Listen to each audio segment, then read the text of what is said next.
noite, queridos. Boa noite, graça e paz. Amém. Amém. Nós estamos numa série de mensagens, né? E a gente tem usado o livro de Efésios. Então, se você quiser, você já pode abrir a sua Bíblia no livro de Efésios. A nossa série de mensagens é essa, né? Chamada Ser, os pilares da nossa identidade em Cristo. Os pilares da nossa identidade em Cristo. E a gente tem trabalhado sobre isso no livro de Efésios, principalmente nos 3 primeiros capítulos. Então, quando você olha o livro de Efésios, a gente já estudou lá atrás, já no início, né, no primeiro capítulo, nós percebemos quantas bênçãos espirituais que o Senhor Deus deixou para nós ou nos deu. No primeiro capítulo, quando você já lê o livro de Efésios, nós fomos escolhidos, predestinados, nós fomos redimidos, nós fomos selados pelo Espírito Santo. Olha quantas bênçãos que o Senhor Jesus, né, nos fez, nos deu. Isso são pilares da nossa identidade cristã. Isso nós precisamos conhecer, estudar, porque isso tem a ver com quem nós somos. No capítulo 2, o apóstolo Paulo vai falar sobre que ele nos deu vida. Ali o início do capítulo 2, quando nós estávamos mortos em nossas transgressões e pecados, na nossa iniquidade, nós estávamos perdidos e Deus foi e nos alcançou e nos deu vida, nos vivificou e nos salvou pela graça mediante a fé. E aí chegamos no capítulo 3, ele começa a trabalhar o que nós vimos na semana passada, o pastor Guto falando sobre essa questão do chamado, que nós estamos amarrados, e aí ele fala sobre as características de um ministro, falando sobre a questão daquilo que Deus deu para o pastor de uma igreja, que serve também para cada um de nós, essas características que nós devemos ter pessoalmente, pilares da nossa identidade. Eu quero continuar a partir do texto que o pastor Guto terminou semana passada. Ele terminou no versículo 7. Então eu vou começar o capítulo 3 a partir do versículo 8. Então, se você está com a sua Bíblia aberta em Efésios, capítulo 3, e eu lerei a partir do versículo 8. A carta aos Efésios é uma carta muito interessante. É uma das cartas da prisão que a gente fala. Paulo estava preso, ele escreve algumas cartas, provavelmente ele estava preso, alguns dizem ou em Roma, mas ele estava preso e é uma das cartas da prisão. E Paulo escreve essa carta ali para a igreja que se encontrava na cidade de Éfeso, e ele coloca por escrito. Quando você olha para a carta aos Efésios, ela é muito interessante, porque são 6 capítulos.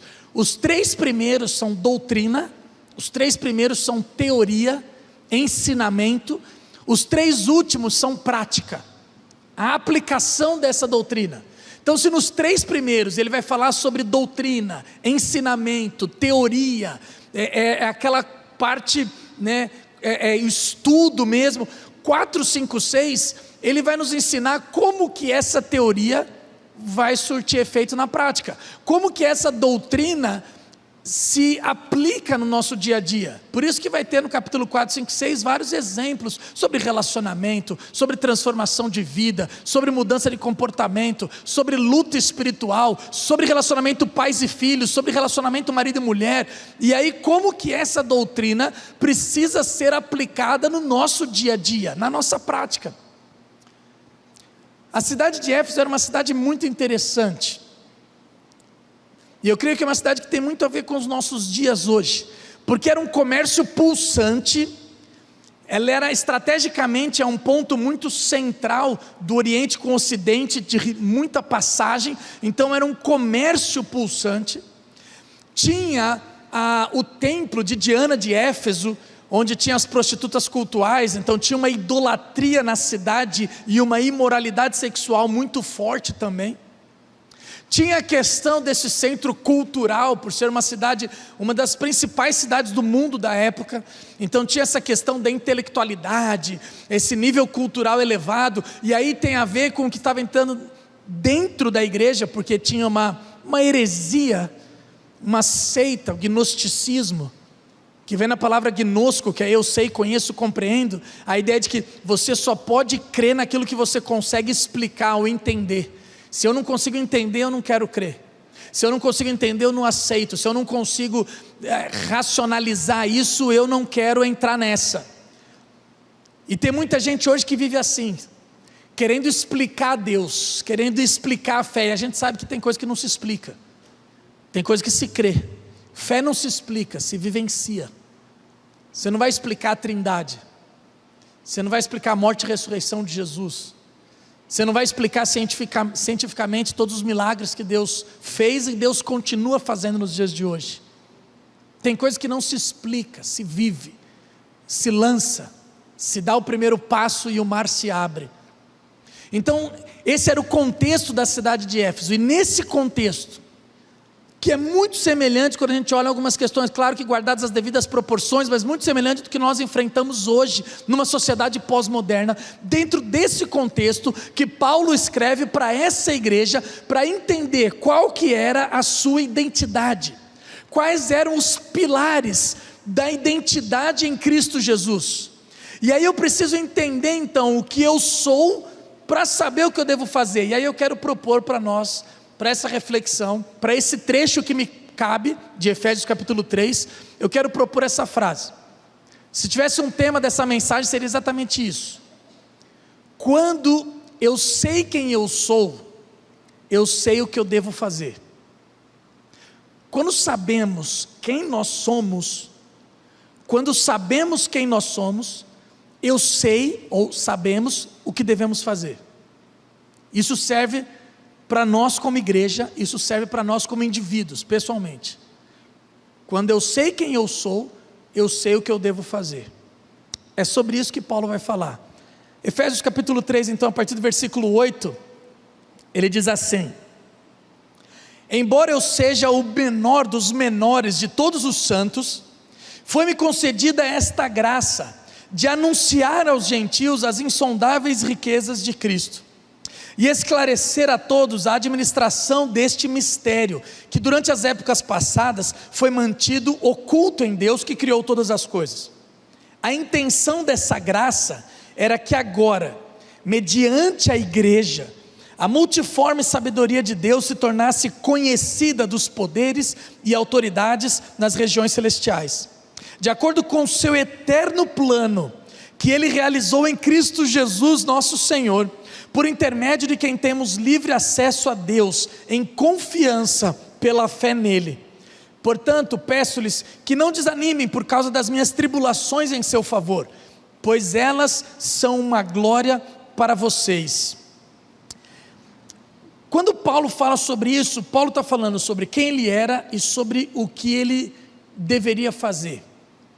Por isso que a minha proposta é justamente a gente conversar sobre isso, saber quem nós somos, saber o que nós devemos fazer.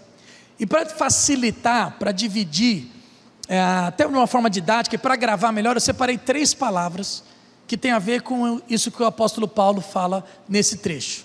3 palavras, e aí eu vou explicar cada uma delas, para facilitar o entendimento. E a primeira palavra se encontra no versículo 8, quando ele fala que eu sou o menor dos menores de todos os santos. E embora sendo o menor dos menores de todos os santos, foi-me concedida a graça de anunciar aos gentios as insondáveis riquezas de Cristo. Primeira palavra, humilhação. Humilhação. Porque Paulo começa dizendo assim: embora eu seja o menor dos menores de todos os santos. Humilhação, humildade. Agora é interessante olhar para esse aspecto de humilhação do apóstolo Paulo. Como que ele desenvolveu isso na sua caminhada cristã, na sua vida? Porque, depois até o pastor Guto falou hoje de manhã, ninguém nasce humilde. Ninguém nasce humilde.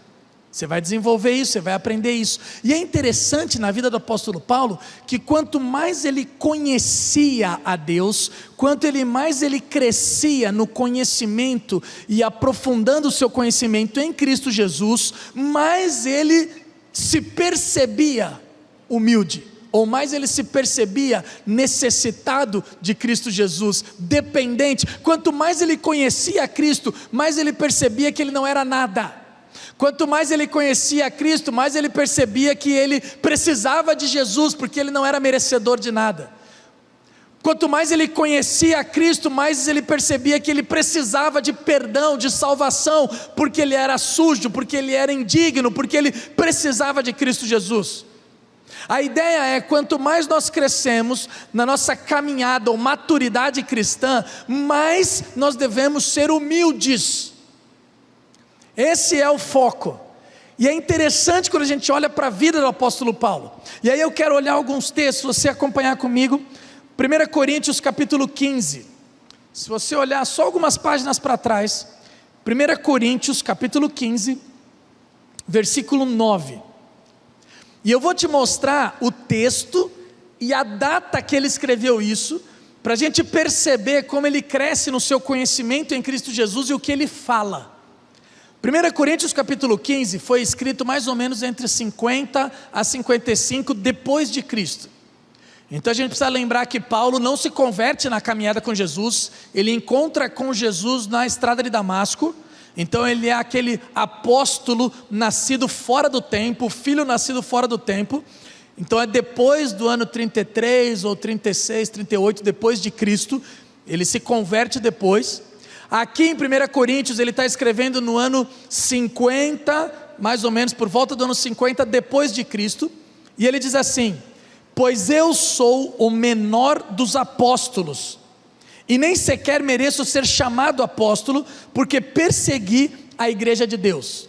Então no ano 50, mais ou menos, ele está escrevendo: eu sou o menor dos apóstolos, entre os 12, entre a liderança, entre os cabeção aqui, entre os que foram escolhidos por Jesus, eu sou o menor dos 12.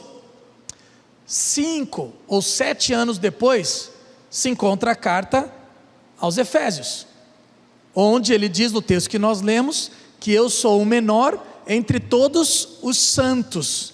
Já aumentou um pouco, abriu um pouco o leque.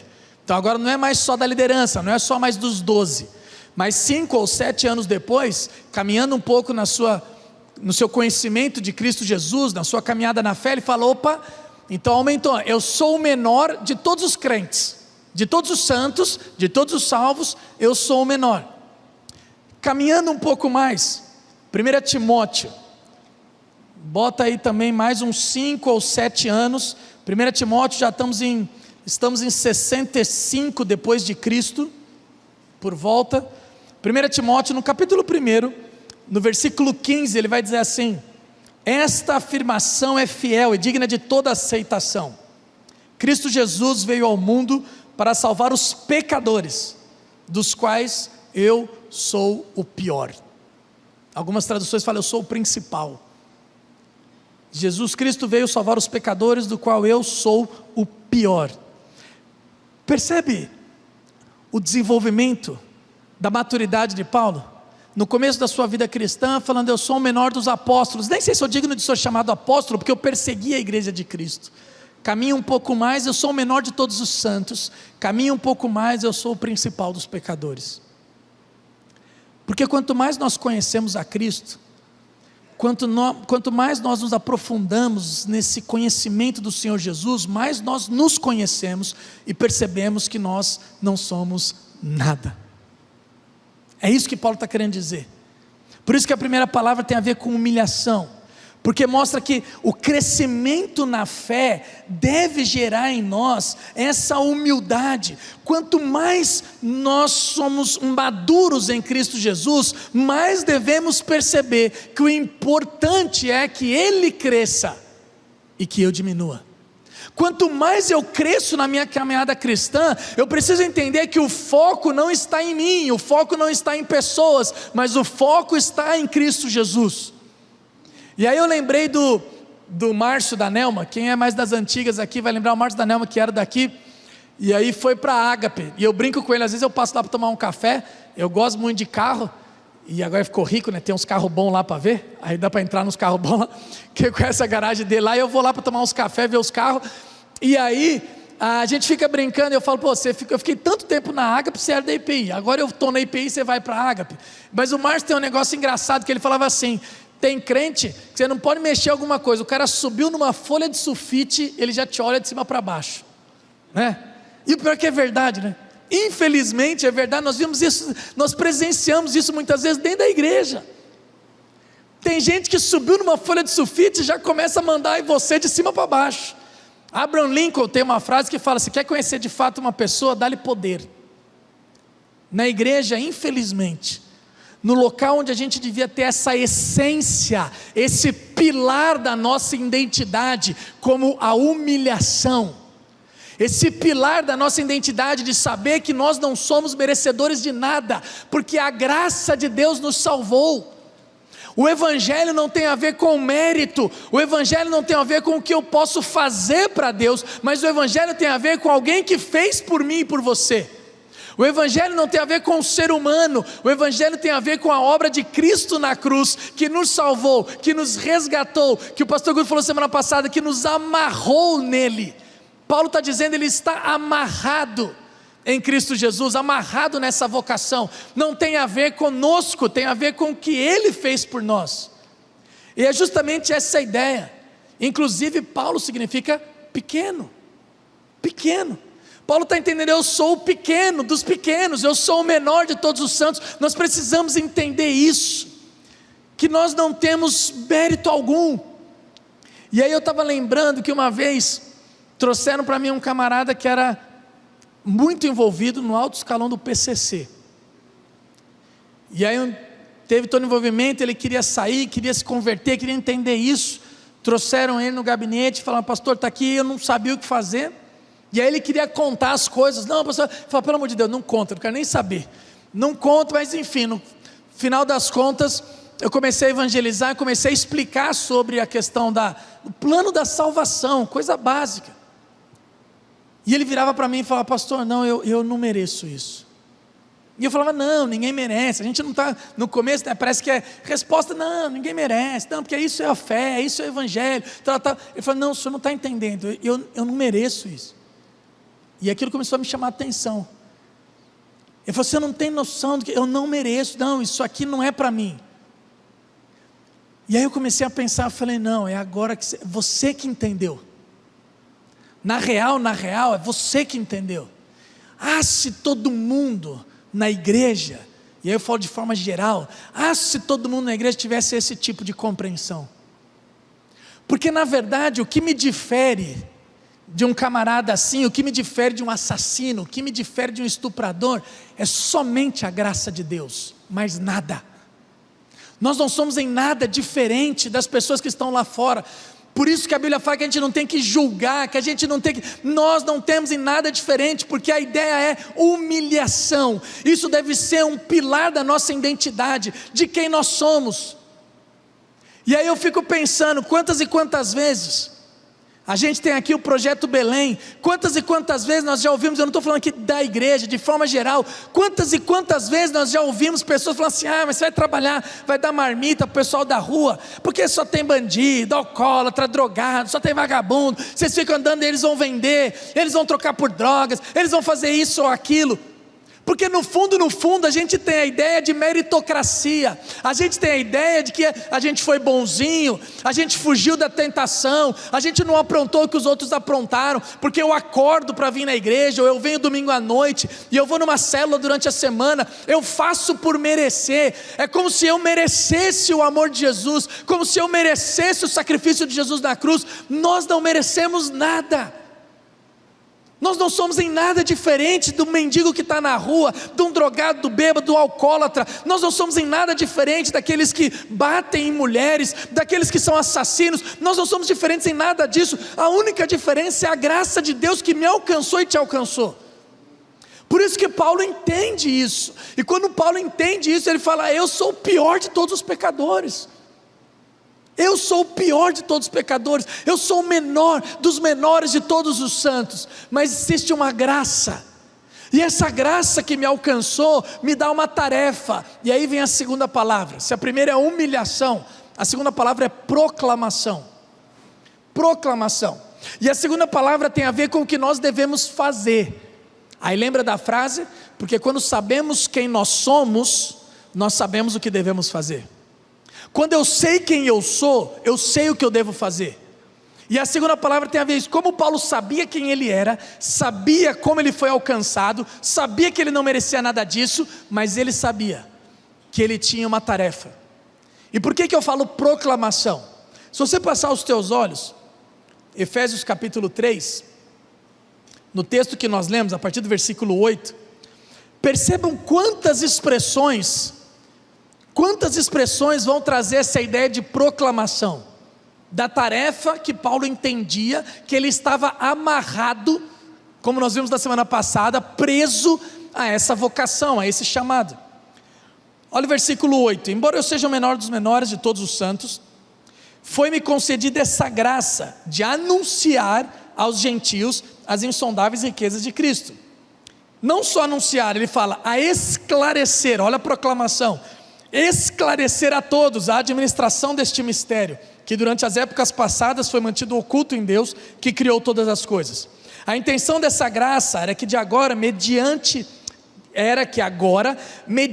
a igreja, ó, o nosso papel, mediante a igreja, a multiforme sabedoria de Deus se tornasse conhecida dos poderes e autoridades nas regiões celestiais, de acordo com o seu eterno plano, que Ele realizou em Cristo Jesus, nosso Senhor, por intermédio de quem temos livre acesso a Deus em confiança pela fé nele.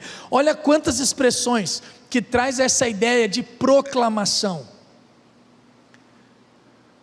Paulo sabia e entendia que um dos pilares de quem ele era, um dos pilares da sua identidade, tem a ver com a proclamação do Evangelho de Cristo. Nós nascemos e existimos para proclamar o Evangelho do Senhor Jesus. Foi isso que ele deixou na grande comissão. Se você lembrar da grande comissão, o grande mandamento, que a gente olha para Jesus, quando Jesus, antes de ser assunto ao céu, juntando aquela turma, deu suas últimas palavras, e ele disse: ide por todo mundo, fazer discípulos de todas as nações, batizando-os em nome do Pai, do Filho e do Espírito Santo, ensinando-vos a guardar tudo o que eu vos ordenei, e eis que estou convosco até a consumação dos séculos. Jesus deixou essa grande comissão para todos nós. Jesus deixou essa grande comissão para os seus discípulos. Não é só para pastor, líder, não é só para evangelista, não é só para aqueles que estão no campo missionário, isso é para cada um de nós. Proclamação faz parte da nossa identidade cristã. Proclamação é um pilar de quem nós somos. Nós precisamos entender isso. E aí eu lembro de um livro chamado Igreja Local e Missões, do pastor Edson Queiroz. E esse livro falava sobre essa grande comissão, mas esse livro falava sobre a nossa tarefa quanto cristão. Você se converteu, ou Deus te salvou, qual é o seu papel? Glorificar a Deus. Mas como que você faz isso?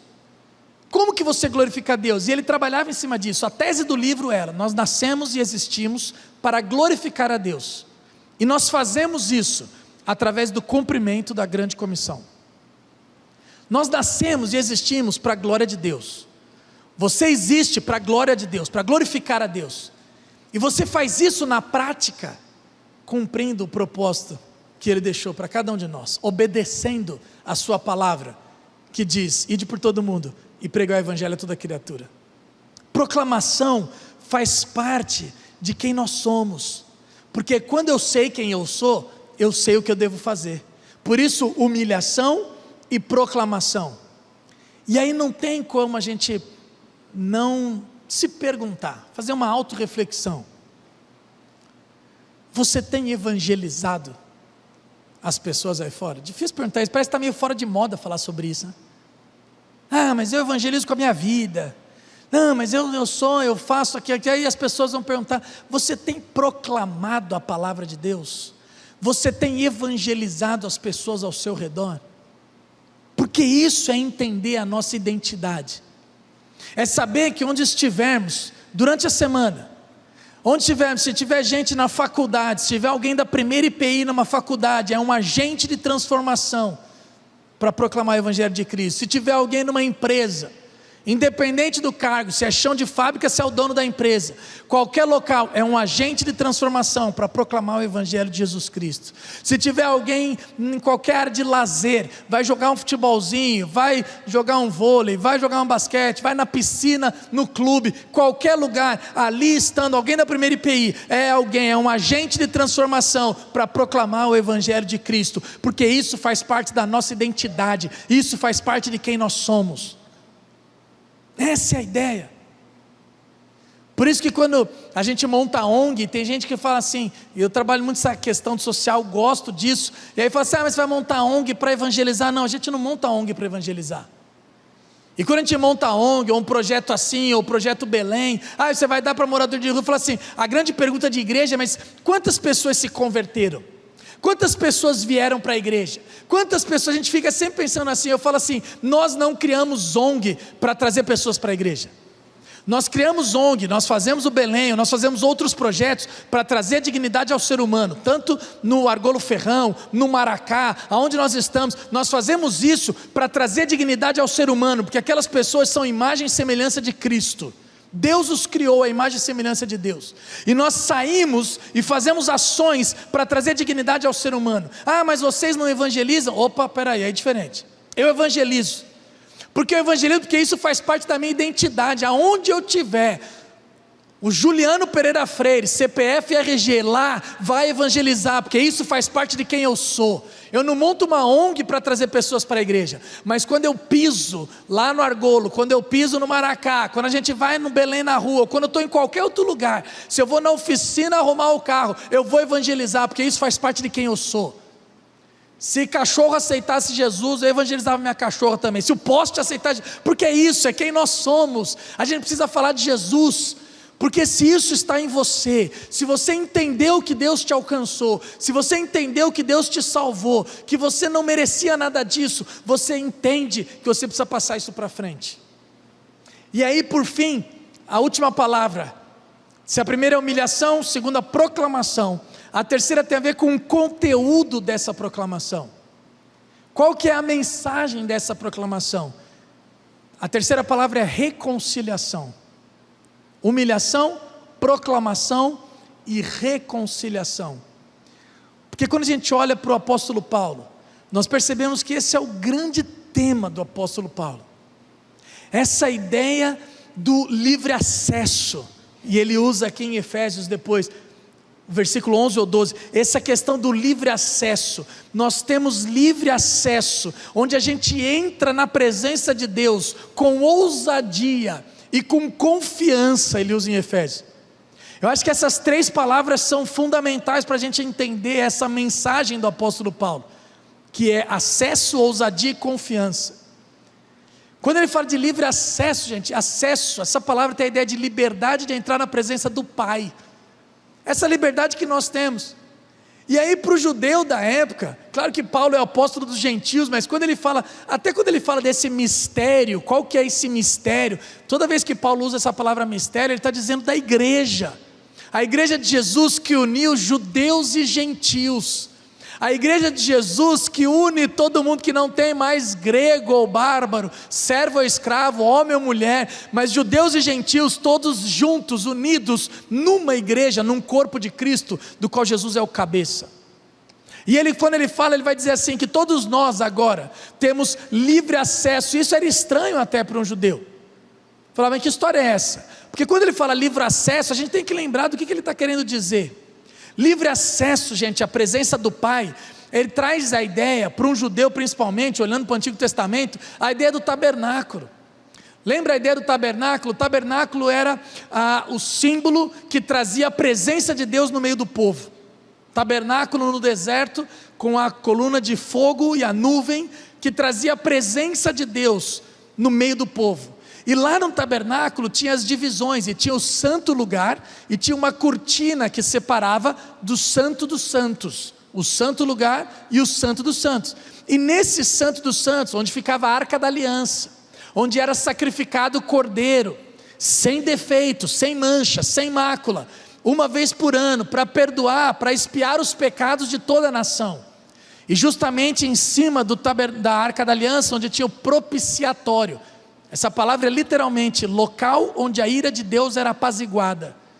Porque quando derramava o sangue ali, a ira de Deus era apaziguada. E ele não olhava mais os pecados da humanidade, os pecados da nação, mas ele olhava o sangue do cordeiro. Por isso que João Batista, quando Jesus vem, fala, eis o cordeiro de Deus que tira o pecado do mundo. Então quando ele olha para aquele local separado, santo lugar e o santo dos santos, e nesse santo dos santos só entrava o sumo sacerdote, amarrado por uma corda, com sininhos, porque se ele morresse, se ele entrasse em pecado, se ele entrasse indignamente, se ele entrasse sem se purificar, ele morria fulminado. e ninguém podia nem entrar para tirar o corpo. Então eles puxavam a cordinha, puxavam o sininho, se o camarada não respondesse, puxava a corda para tirar o defunto de lá. Esse lugar, toda essa didática era para mostrar que nenhum ser humano teria condições de entrar na presença de Deus em pecado. Nenhum ser humano teria condição de entrar na presença de Deus sujo. E nós sabemos que não há nenhum justo. Paulo escreve isso em Romanos 6, não há nenhum justo, nenhum sequer, não há quem entenda, não há quem busque a Deus. Mas quando Jesus Cristo morre na cruz, a Bíblia fala que esse véu se rasgou, de cima a baixo.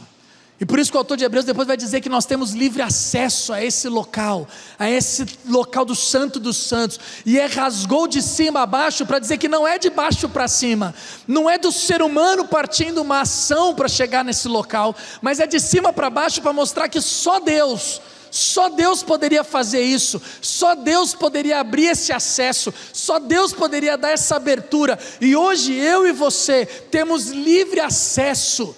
Com ousadia e com confiança, nós podemos entrar na presença de Deus, mesmo sendo nós ainda pecadores, mesmo sendo sujos e indignos. Deus diz: você tem acesso a essa presença, você tem acesso a essa intimidade, você tem acesso à minha comunhão, você tem acesso à minha mesa. Nós celebramos a ceia do Senhor, você tem acesso ao Pai.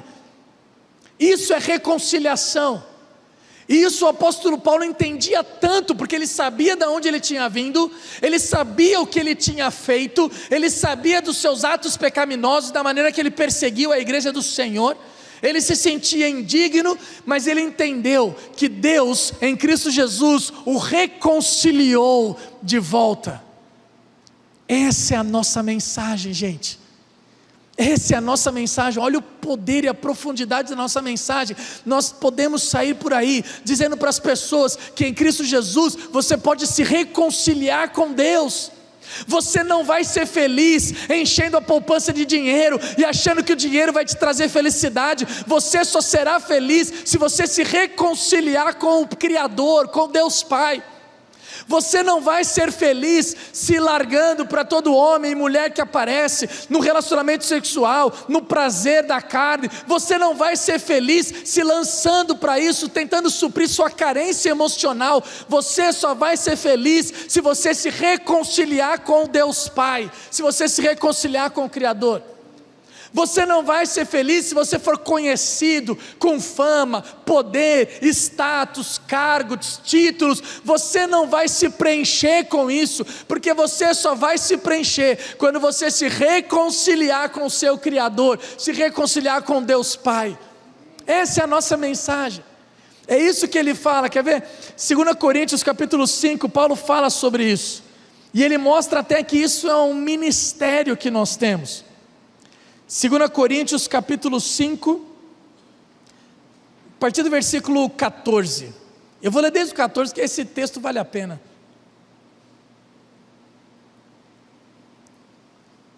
Olha o que o apóstolo Paulo diz: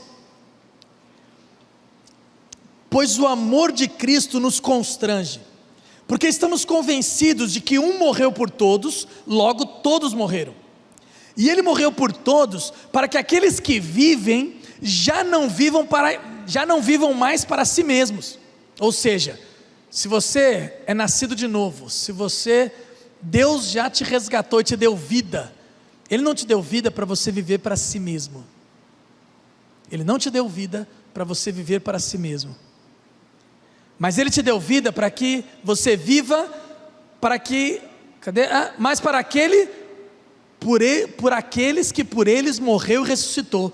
Ele te deu vida para você viver para Jesus, de modo que, de agora em diante, a ninguém mais consideramos do ponto de vista humano, ainda que antes tenhamos considerado Cristo dessa forma, agora já não o consideramos assim.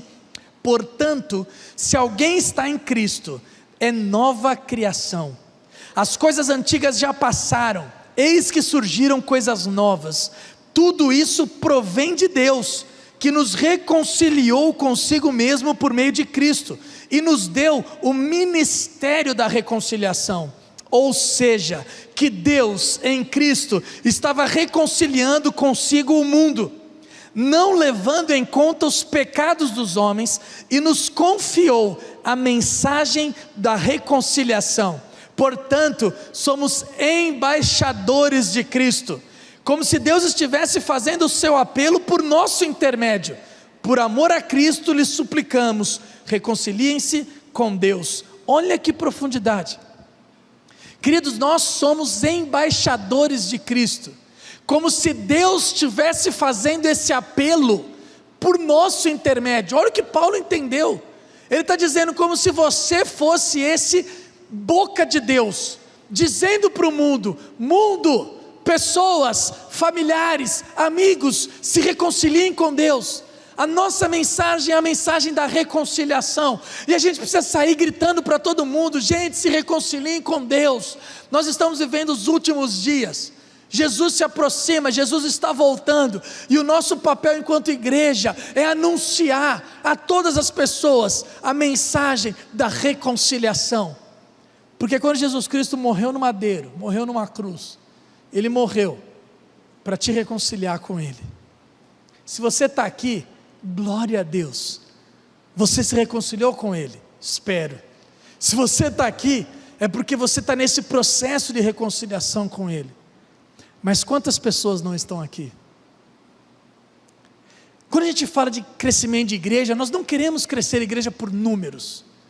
Porque tem que crescer o número, não, nós queremos crescer a igreja, uma igreja que entendeu, que tem que sair lá fora e avisar que as pessoas só serão felizes, só terão paz, só terão preenchimento completo quando se reconciliarem com Deus. E quando a gente faz isso, uma igreja que entendeu o seu chamado, uma igreja que entendeu os pilares da sua identidade, que não é merecedor de nada, que não é merecedor de nem da salvação, mas que Deus salvou, e que Deus amarrou esse chamado da proclamação, esse ministério da reconciliação. Nós vamos sair por aí, querendo encher cada banco, não para dizer que a igreja cresceu, mas para dizer que foi uma alma salva pelo Senhor Jesus, que é Ele que faz. A gente precisa entender isso, que o foco não é no ser humano, que o foco está em Cristo. Quando fala assim, isso provém de Deus, a origem é Deus, como Paulo fala em Efésios capítulo 3, isso estava no plano eterno de Deus, isso era plano eterno de Deus. Gente, isso já nasceu em Cristo Jesus, desde a fundação do mundo, Ele tinha esse plano. O foco não é no ser humano, o foco é na obra de Cristo Jesus. O foco não é no que eu faço, ou o que eu posso fazer para merecer a salvação, ou para merecer esse chamado. O foco está naquilo que Ele fez por nós, e que pela graça de Deus, Ele nos deu o ministério da reconciliação. Que Deus nos abençoe, que Deus nos ajude a entendermos esses pilares da nossa identidade, e a entendermos a nossa vocação, porque quando sabemos quem nós somos, nós sabemos o que devemos fazer. Muitas pessoas não fazem isso, porque talvez não tenham entendido a reconciliação que Deus te fez, a reconciliação da onde Deus te tirou, o que Ele reconciliou na tua vida, e a gente não proclama isso. Que Deus nos abençoe. Feche seus olhos.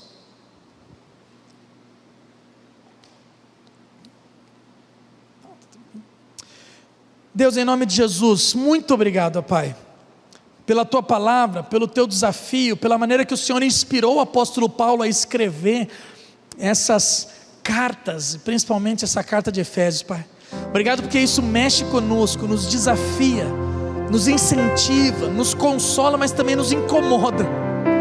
E que esse santo incômodo, gerado pelo Teu Espírito Santo, gerado pela palavra, nos faça refletir na nossa semana. E que durante a nossa semana a gente possa glorificar ao Senhor com as nossas vidas, com as nossas atitudes, e que a gente possa glorificar ao Senhor, cumprindo esse chamado, essa missão que o Senhor nos deu, de proclamar o Teu Evangelho, as boas novas, a mensagem da reconciliação às pessoas lá fora. Pai, nos ajuda, nos capacita, cobre-nos com Teu sangue, em nome do Senhor Jesus, amém e amém. Amém, queridos. Vamos ficar em pé, vamos receber a bênção do Senhor. Que você tenha uma semana abençoada, né? Amém. Comece bem, desenvolva bem, termine bem essa semana. Seja obediente, viva pela fé, se esforce para isso, obedeça. A obediência é o que agrada o coração de Deus. Viver pela fé é viver do jeito que Deus gosta, e na verdade é o único meio que nós conseguimos viver uma vida espiritual. O justo viverá algumas vezes pela fé? Viverá pela fé. Isso é uma condição. Então viva pela fé e experimente todos esses princípios que foram pregados hoje aqui, em nome do Senhor Jesus, amém? Deus, que o Senhor abençoe e guarde esta comunidade, Deus, os meus irmãos, que o Senhor faça resplandecer o seu rosto sobre vós e tenha misericórdia de vós, que o Senhor sobre vós levante o seu rosto e vos dê a paz, e que a graça do nosso Senhor e Salvador Jesus Cristo, a comunhão do Espírito, o amor de Deus e Pai, esteja com você hoje, até a volta do nosso Senhor e Salvador Jesus Cristo, amém e amém. Dê um abraço no seu irmão aí, em nome de Jesus.